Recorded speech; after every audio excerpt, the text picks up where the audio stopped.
चेरापूंजी हर वक्त बादलों और बारिशों से घिरी रहने वाली जगह। ऐसे खूबसूरत नज़ारे जो किसी के भी दिलो दिमाग पर छा जाएं। जिधर देखो हरियाली ही हरियाली। पर इतने पानी के बावजूद सबसे बड़ा मुद्दा ही यहाँ पानी का है। साथ ही तेजी से ध्वस्त होती जा रही खेती की जमीन का भी। हमेशा बादलों के बीच घिरी रहने वाली एक जगह, दुनिया की सबसे ज्यादा बारिश भी यही रिकॉर्ड की गई है। और ये झरने जो किसी का भी मन मोह ले, हरियाली और बादलों का ऐसा संगम जो शायद बहुत कम ही देखने को मिले। लेकिन इन सब के बावजूद तरह तरह की चुनौतियों से घिरे रहते हैं यहाँ के लोग, यहाँ के किसान। फिर भी इन्होंने हारना नहीं सीखा है।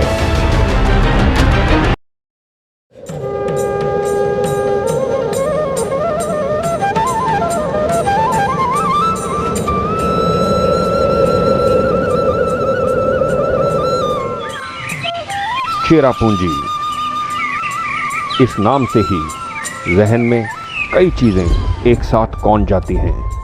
बादल, बारिश, हरियाली,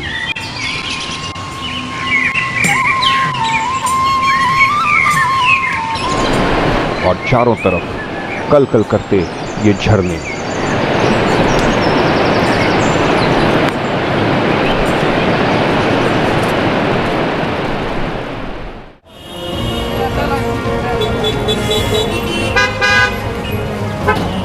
चेरापूंजी पहुंचने के लिए पहले आना पड़ेगा मेघालय की राजधानी शिलांग।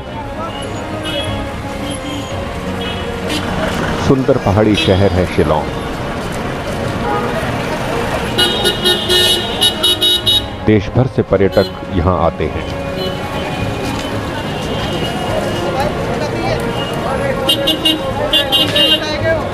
काफी चहल पहल वाली जगह भी है शिलांग, लेकिन हमारी मंजिल तो है चेरापूंजी।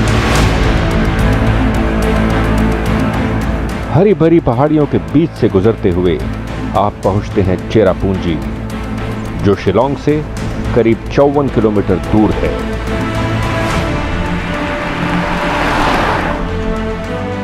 एक बात और, चेरापूंजी पहुंचने के बाद ही पता चलता है इसकी अनेक खूबियों का।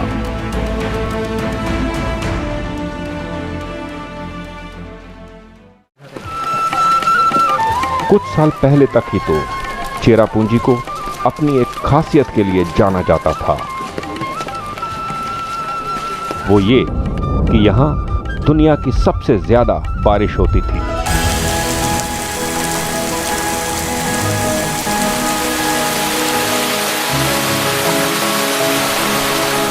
पानी अब भी यहां बहुत बरसता है।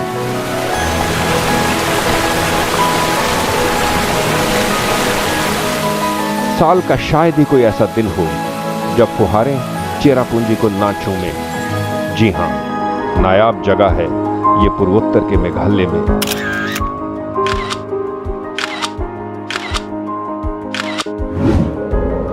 सैलानियों को भी अपनी तरफ बहुत खींचती है चेरापूंजी। लेकिन सैलानी तो आते हैं और चले जाते हैं। शहर में रह जाते हैं शहर के लोग। क्या खुश हैं चेरापूंजी के निवासी? क्या किसी तरह की कोई परेशानी नहीं है इन्हें? सुनकर हैरानी होगी, इतना पानी होने के बावजूद यहाँ सबसे ज्यादा कमी पानी की ही है, पीने के पानी की।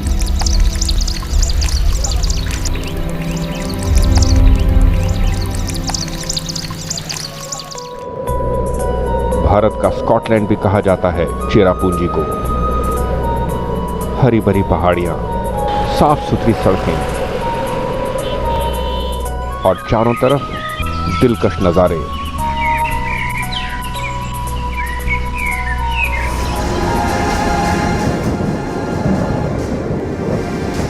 लेकिन इतने बादल क्यों बनते हैं चेरापूंजी में?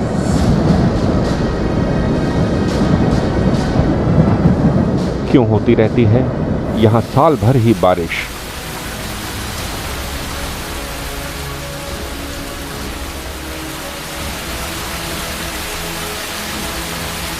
इन सवालों के जवाब मिलते हैं यहाँ। कुटमदान नाम की इस जगह में। खासी भाषा का शब्द है कुटमदान। इसका मतलब है वो जगह जहां जमीन खत्म हो जाती है।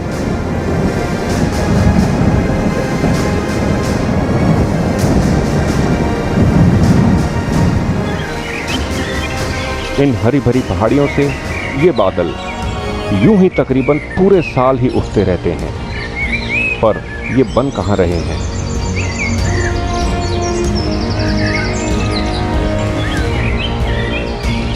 ये बन रहे हैं सामने ही, बांग्लादेश के सपाट मैदानों में। जी हां, बांग्लादेश में उदय होता है इन बादलों का, जो चुंबक की तरह खींचे आते हैं चेरापूंजी की पहाड़ियों की तरफ और बना देते हैं चेरापूंजी को दुनिया की सबसे गीली जगहों में से एक।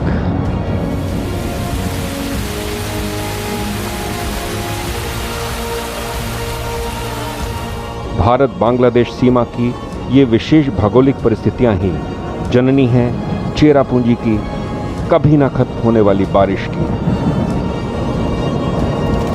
और जब इन पहाड़ियों पर इतना पानी बरसेगा तो जाहिर है यहां झरने भी होंगे।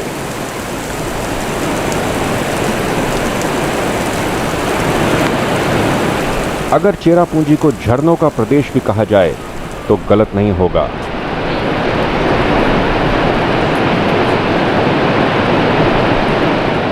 इनमें से एक है ये 7 सिस्टर्स फॉल। 7 धाराएं मिलकर बनाती हैं इस झरने को। पर्यटकों की भी पसंदीदा जगह है ये, लेकिन इसे देखना आसान नहीं है।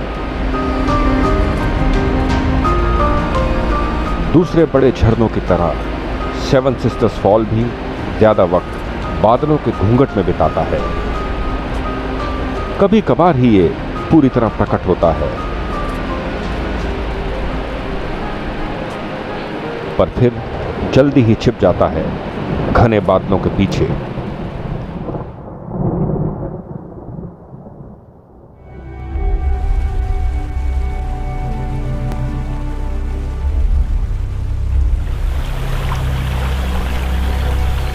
सुनकर हैरानी होगी, लेकिन चारों तरफ इतना पानी होने के बावजूद पानी के ही अभाव में रहते हैं चेरापूंजी के लोग। इस बालक को ही देखिए, 300 मीटर दूर से लाया है ये पीने का पानी अपने घर के लिए।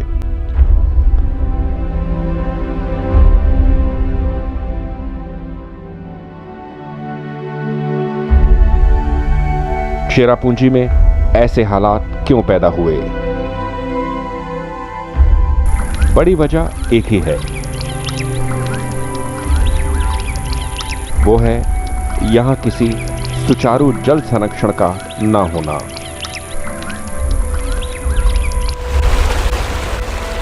ज्यादातर बारिश का पानी बह जाता है बांग्लादेश के मैदानों की तरफ।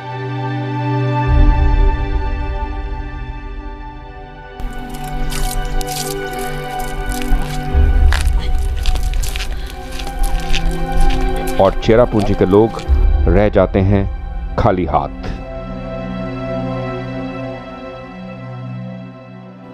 इतने पानी के बावजूद इनके घरों में पर्याप्त पानी ना होना अजीब लगती है ये बात, लेकिन है सच।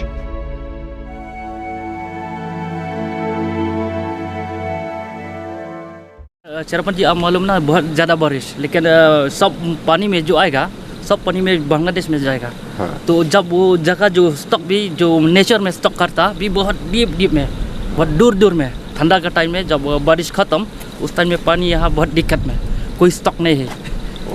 और अब इस समय भी मैंने देखा है कि लोग लेने हाँ। जा रहे हैं। हाँ, इस समय भी इसलिए ये पानी है ना हाँ, इतना अच्छा नहीं पीने का, नहीं है। इसलिए ये पानी में थोड़ा एसिड भी है, सॉइल का एसिड भी है और गंदा भी है ऐसा, इसलिए पीने का नहीं होगा ये। इनसे मिलिए, ये हैं आइजेड खॉन्जी। पिछले 60 साल से चेरापूंजी के हर मौसम को देख चुके हैं खॉन्जी। यहीं के एक स्कूल में शिक्षक हैं, पढ़ाते हैं पर्यावरण और व्याकरण।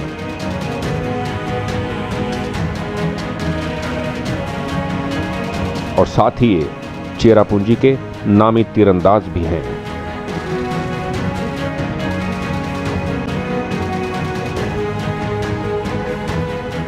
खॉन्जी मानते हैं कि दूसरी और जगहों की तरह चेरापूंजी भी ग्लोबल वार्मिंग से प्रभावित हुआ है, पर चीजों को देखने का नजरिया उनका कुछ अलग है। But this Cherrapunji, the uniqueness of this Cherrapunji is Cherrapunji की विशेषता है इसकी बारिश, लेकिन अब बहुत बदलाव आ रहे हैं। पहले ज्यादा बारिश अप्रैल में होती थी, इस साल पहले शुरू हुई। पहले यहाँ मॉनसून दक्षिण पश्चिमी दिशा से आता था, लेकिन अब ये चारों तरफ से आता है। इसमें दुख या सुख की कोई बात नहीं है, हमें प्रकृति के साथ ही चलना है। अब चेरापूंजी में बारिश के बादल हर दिशा से आते हैं। मुझे लगता है ये ग्लोबल वार्मिंग का असर है, और चेरापूंजी में हम लोग इससे निश्चित ही प्रभावित हो रहे हैं। हमें अपने जल संसाधनों को बचाना होगा। हाल ही के वर्षों में यहाँ की मिट्टी को बचाने की काफी कोशिशें की जा रही हैं, लेकिन इसका कितना फायदा मिलेगा ये हमें अभी नहीं मालूम। जाते जाते इस शिक्षक ने हमें अपनी बेहतरीन तीरंदाजी का एक नमूना भी दिखाया।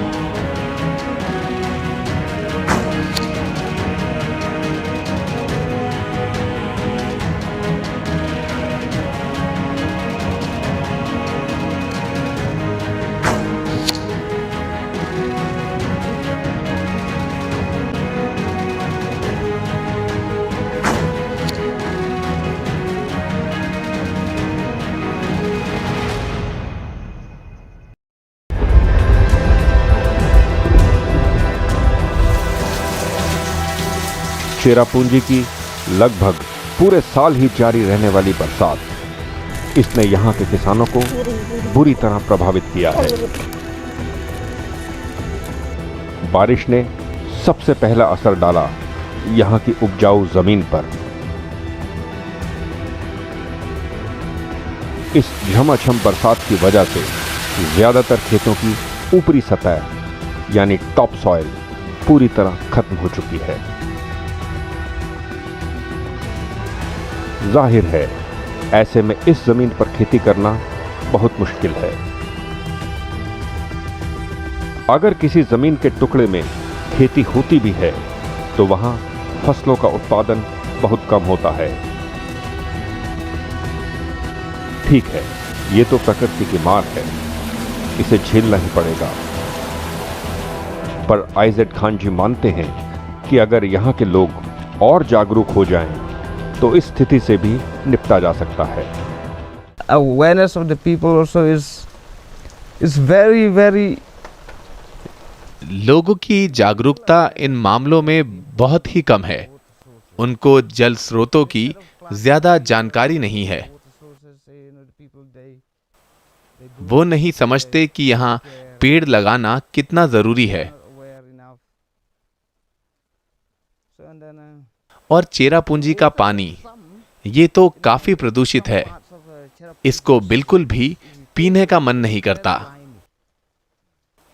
किसानों को यहाँ काफी दिक्कतें आती हैं और बदलते मौसम का सीधा प्रभाव खेती किसानी पर भी पड़ रहा है। पहले मेरे गांव में बहुत संतरे उगते थे, लेकिन अब चेरापूंजी में कोई किसान संतरे नहीं उगाता। सिर्फ एक गांव है, माफू, जहां थोड़ी बहुत संतरों की खेती होती है।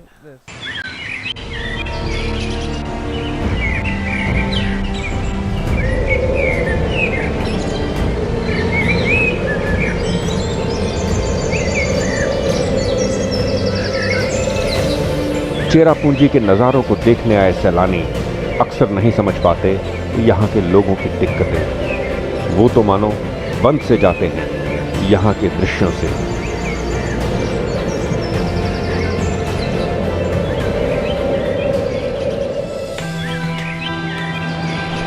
अब इस नोकलिकाई झरने को ही दो। 1115 फीट की ऊंचाई से गिरता है नोकलिकाई का पानी। ये भारत के सबसे ऊंचे झरनों में से एक है। पर बात फिर पानी की आ जाती है, चेरापूंजी के निवासियों को ना मिलने वाले पानी की।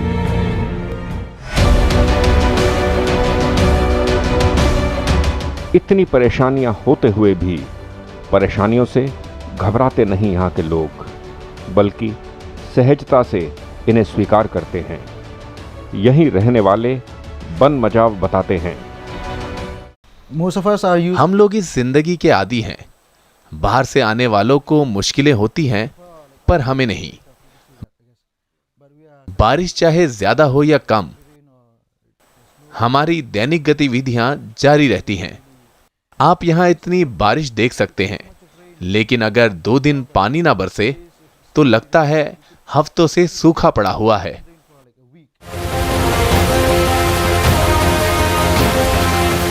तो ये है चेरापूंजी के वो पहलू जो आसानी से नजर नहीं आते। आए भी तो कैसे, बाहर से आने वाले तो यहाँ के खूबसूरत नज़ारों में ही मुग्ध रहते हैं। लेकिन मानना पड़ेगा यहाँ रहने वालों को और इनके जज्बे को। शायद बादलों से भी इन्होंने सीख ली है। जैसे बादल आते हैं, बरसते हैं और गायब हो जाते हैं, ठीक वैसे ही मुसीबतें आती हैं और चली जाती हैं।